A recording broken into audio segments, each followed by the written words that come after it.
Mina, hun er ganske... Nei, Ole. Roger. Og dette er Hanne. Ole. Og det er... Nei, Nordland. Og Sara, det er Jenta som heter... Kristina. Og Dina heter... Isabella. Og...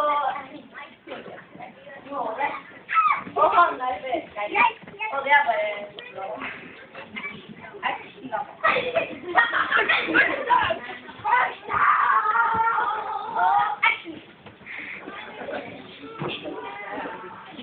Da kan dere stille opp, nå kommer vi snart til læreren.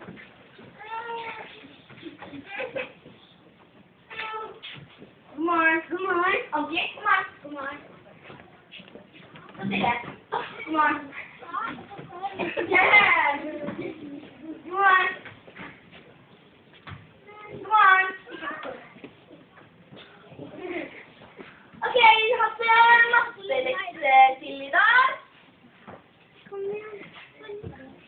Hei, Stek. Skulle det leppestift? Fotavtrykk? Ok, vi skal prøve. Det er masse. Og jeg håper alle har ut på ordene. Vær så god.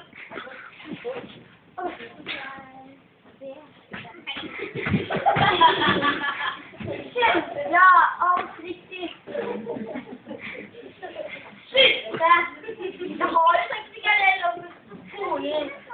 Det er leseliggen. Og nå er det fotavtrykk igjen. Ja, da skal jeg inn. Hvorfor har du rare briller? Hvorfor har du rare briller? Jeg har ikke rare briller, gå til rektor.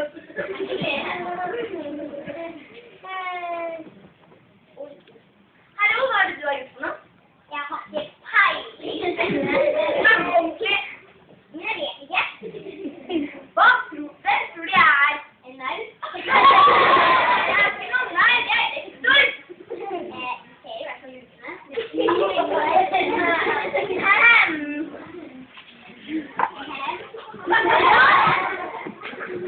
Nå største deg! Nei.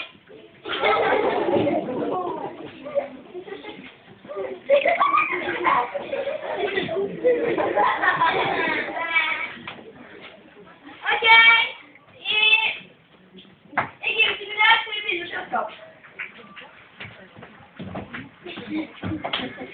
Det er 2 heter.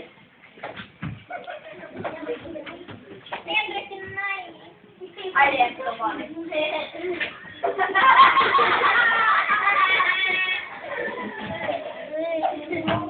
Ok, da kan vi gå tilbake til klasserommet. Klarer du å snakke ordentlig, eller? Jo, det gjør jeg. Hold opp til dere. Hold ordentlig.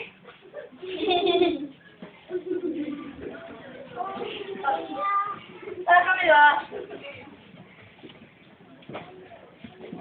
Au, foten min! Tråkket du på foten min? Det var ikke med vilje. Jo, det var... Ok, setter vi ned på plassene. Dere har vært veldig bråkete i dag. Ja, det er det som er min plikt. Nei da, det er